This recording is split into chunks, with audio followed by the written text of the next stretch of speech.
നിലമ്പൂരിൽ വിജയപ്രതീക്ഷ പങ്കുവച്ച് NDA സ്ഥാനാർത്ഥി അഡ്വക്കേറ്റ് മോഹൻ ജോർജ്. നരേന്ദ്രമോദി സർക്കാർ നടപ്പാക്കുന്ന വികസനം ജനങ്ങൾ കാണുന്നുണ്ട്. ഇത് വോട്ടായി മാറും. ജനം മാറ്റം ആഗ്രഹിക്കുന്നുണ്ടെന്നും മോഹൻ ജോർജ് പറഞ്ഞു. നിലമ്പൂരിൽ നിന്നും ശിവദാസ് കന്മനം തയ്യാറാക്കിയ റിപ്പോർട്ടിലേക്ക്. സഭാ മണ്ഡലത്തിൽ ഇപ്പോൾ പോളിംഗ് പുരോഗമിച്ചുകൊണ്ടിരിക്കുകയാണ്. മാർത്തോമ ഹയർ സെക്കൻഡറി സ്കൂളിൽ രാവിലെ 10 മണിയോടെ NDA സ്ഥാനാർത്ഥി എത്തി വോട്ട് രേഖപ്പെടുത്തി. ഈ അവസാന നിമിഷത്തിലും നമ്മളൊരു പ്രതീക്ഷയും ആത്മവിശ്വാസം ഒക്കെ എത്രത്തോളം? വളരെ വലിയ പ്രതീക്ഷയാണ്. നരേന്ദ്രമോദിജിയുടെ വികസന ഭാരതം എന്ന മുദ്രാവാക്യത്തിന് ചൂട് പിടിച്ചുകൊണ്ട് വികസിത നിലമ്പൂർ എന്ന മുദ്രാവാക്യമാണ് നമ്മൾ ഉയർത്തുന്നത്. അത് ജനങ്ങളിലേക്ക് പരമാവധി എത്തിക്കാൻ നമുക്ക് സാധിച്ചു. അതാണ് ഏറ്റവും വലിയ പ്രത്യേകത. അതിൻ്റെ പ്രതിഫലനങ്ങൾ കാണും.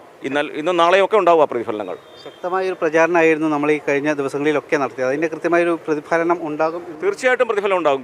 ഗ്രാമാന്തരങ്ങളിലേക്ക് ഇറങ്ങി ചെല്ലുവാനും നമ്മുടെ ജനങ്ങളെ ഇത് പറഞ്ഞ് മനസ്സിലാക്കുവാനും നമുക്ക് കഴിച്ചു. അത് വലിയ കാര്യമല്ലേ? തീർച്ചയായിട്ടും ഒരു വലിയ കാര്യമാണ്. ഇടത് വലത് മുന്നണികളൊക്കെ ഈ മതമൗലികവാദ സംഘടനകളെ കൂട്ടുപിടിച്ചുകൊണ്ടുള്ള ഒരു പ്രചാരണമായിരുന്നു. പക്ഷേ NDA കൃത്യമായ ഒരു വികസനത്തിൽ ഊന്നിയുള്ള ഒരു പ്രചാരണമാണ്. മലയോര മേഖലയിലെ പ്രശ്നങ്ങളൊക്കെ ഉയർത്തിപ്പിടിച്ചുകൊണ്ടുള്ള അത് എത്രത്തോളം നമുക്ക് പ്രതിഫലിക്കും എന്നുള്ളതാണ്. തീർച്ചയായിട്ടും അത് പ്രതിഫലിക്കുമെന്നാണ് ഞാൻ കരുതുന്നത്. നമുക്ക് മതതീവ്രവാദികളുമായിട്ട് ബന്ധമൊന്നുമില്ല. നമ്മൾ വികസിത നിലമ്പൂർ എന്ന മുദ്രാവാക്യമാണ് ആദ്യം മുതൽ ഉയർത്തിയത്. അതിനുവേണ്ടിയാണ് പരിശ്രമിച്ചത്. തീർച്ചയായിട്ടും നരേന്ദ്രമോദിജിയുടെ വികസിത ഭാരതത്തിൻ്റെ ചുവട് പിടിച്ചുകൊണ്ട് വികസിത നിലമ്പൂർ എന്ന മുദ്രാവാക്യമാണ് നമ്മൾ ഉയർത്തിപ്പിടിച്ചത്. കേന്ദ്ര സർക്കാരിൻ്റെ പദ്ധതികൾ ഉയർത്തിപ്പിടിച്ചുകൊണ്ട് തന്നെയായിരുന്നു. തീർച്ചയായിട്ടും ജനങ്ങൾ ഇങ്ങോട്ട് പറയല്ലേ, ഞങ്ങൾക്ക് 2000 രൂപ പെൻഷൻ കിട്ടി, പട്ടാളക്കാർ പറഞ്ഞ് 1 റാങ്ക് 1 പെൻഷൻ. ഇതൊക്കെ ഞങ്ങൾ അവിടെ ചെല്ലുമ്പോൾ ഞങ്ങൾക്ക് ജനങ്ങളിൽ നിന്ന് കിട്ടുന്ന ഒരു പ്രതികരണമാണ്. തീർച്ചയായിട്ടും അതൊരു വോട്ടായി മാറും എന്ന് ഞങ്ങൾ പ്രതീക്ഷിക്കും. ഇന്നത്തെ ദിവസം എങ്ങനെയാണ്?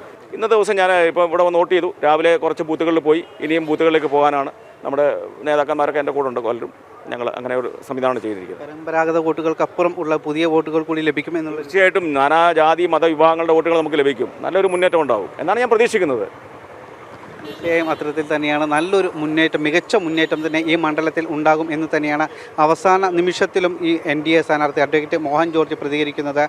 നിലമ്പൂരിലെ മാർത്തോമ ഹയർ സെക്കൻഡറി സ്കൂളിൽ നിന്നും ക്യാമറാമാൻ കൃഷ്ണകുമാറിനൊപ്പം ശിവദാസ് കന്മനം, ജനം.